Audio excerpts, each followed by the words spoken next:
నారా చంద్రబాబు నాయుడు గారు 1995లో ముఖ్యమంత్రి అయితే సుమారు 17 సంవత్సరాలు ముఖ్యమంత్రిగా ఉన్నాడు.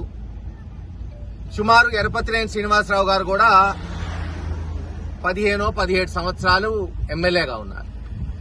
పల్నాడు ప్రాంతంలో అంటే చంద్రబాబు నాయుడు గారు 17 సంవత్సరాలు ముఖ్యమంత్రిగా, ఎరపతినేని శ్రీనివాసరావు గారు 17 సంవత్సరాలు ఎమ్మెల్యేగా కట్టిన హాస్పిటల్ యావత్ పల్నాడు గురజాల మాచర్ల 10 లక్షల జనాభాకి కట్టిన హాస్పిటల్ ఏందిరా బాబు అంటే అదిగో మీరు చూడండి ఎంత బ్రహ్మాండంగా ఉందబ్బా హాస్పిటల్. అది 6 పడకల ప్రాథమిక ఆరోగ్య కేంద్రం కూడా పూర్తి చేయలేకపోయారు.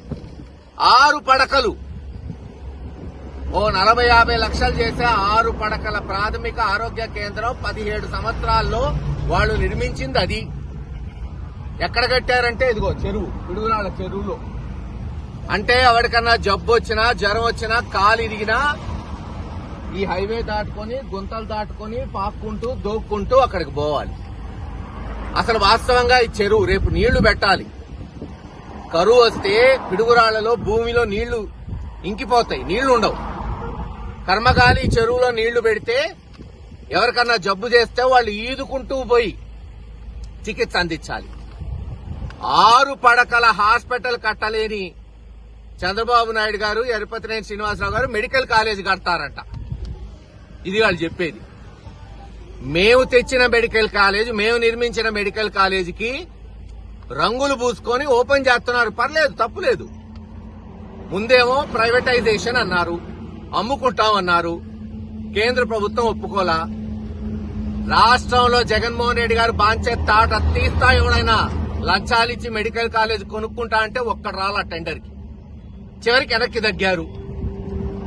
70-80% పూర్తయిన మెడికల్ కాలేజీని పిడుగురాళ్లలో పూర్తి చేయడానికి ఎట్టో ముందుకొచ్చారు. గతి లేక పూర్తి చేయండి, తప్పులేదు. ఉత్తర ప్రగల్భాలు ఎందుకు? పైగా ఒక్కొక్కసారి ఒక్కొక్క మాట.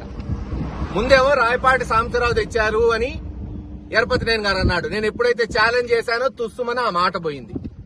ఇప్పుడు ఒక కొత్త యాక్టరు, కొత్త నటుడిని తీసుకొచ్చారు రంగుబూసి, కృష్ణదేవరాయలు గారు.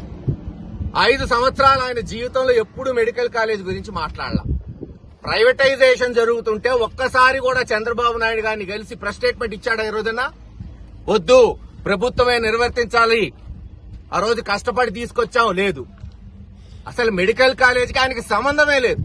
ఈ రోజు పూర్తవుతుంది కాబట్టి వచ్చా. నేను అప్పుడు చెప్పాను, జగన్మోహన్ రెడ్డి గారికి చెవులో చెప్పాడంట, కేంద్ర ప్రభుత్వ పాలసీ ఉంది ఇలా చెయ్యొచ్చని. సిగ్గుండాలి.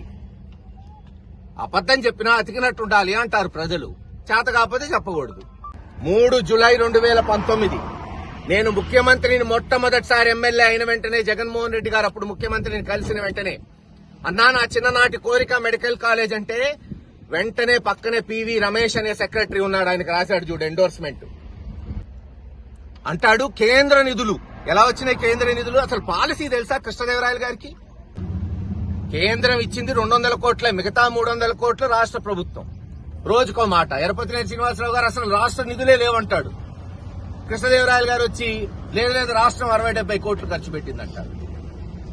అంటాడు కేంద్ర నిధులు లేకపోతే మెడికల్ కాలేజీలు రావు. ఎందుకు రావు చెప్తున్నా, అడుగుతున్నా. ఎందుకు రాలేవు? జగన్మోహన్ రెడ్డి గారు పట్టుబట్టి విజయనగరం, ఏలూరు, రాజమండ్రి, పులివెందల ఇవన్నీ ఎలా తెచ్చాడు? మరి కేంద్ర నిధులు లేవే, ఓపెన్ చేయించాడే. ఉద్దానం పోయి చూడండి, బ్రహ్మాండమైన హాస్పిటల్ కిడ్నీ పేషెంట్స్ కొరకు 300-400 కోట్లతో కట్టించాడు. అదే సంకల్పం. వెనుకబడిన ప్రాంతాల్లో వైద్య సేవలు, విద్య సేవలు అందించాలని జగన్మోహన్ రెడ్డి గారి సంకల్పం. కృష్ణదేవరాయలు గారు ఆ రోజు ఎంపీ. ఎవడి వల్ల ఎంపీ? జగన్మోహన్ రెడ్డి గారి వల్ల ఎంపీ. ఒక పార్టీలో ఉన్నప్పుడు ఒక ఎమ్మెల్యేగా, ఎంపీగా మనం అభివృద్ధి చేస్తే ఆ పార్టీ నాయకుడు వల్ల జరిగినట్టు. మొన్న తెలుగుదేశం నాయకుడిని అడిగా, ఏందా మీ ఎరపతినేని శ్రీనివాసరావు గారు ఎప్పుడు రంగులు అంటుంటాడు, ఇంకా ఇదే పనే అని నవ్వుతున్నాడు ఆయన. మరి రంగులు వేసుకోవడం తప్పితే ఆయన కట్టింది ఏముంది సార్?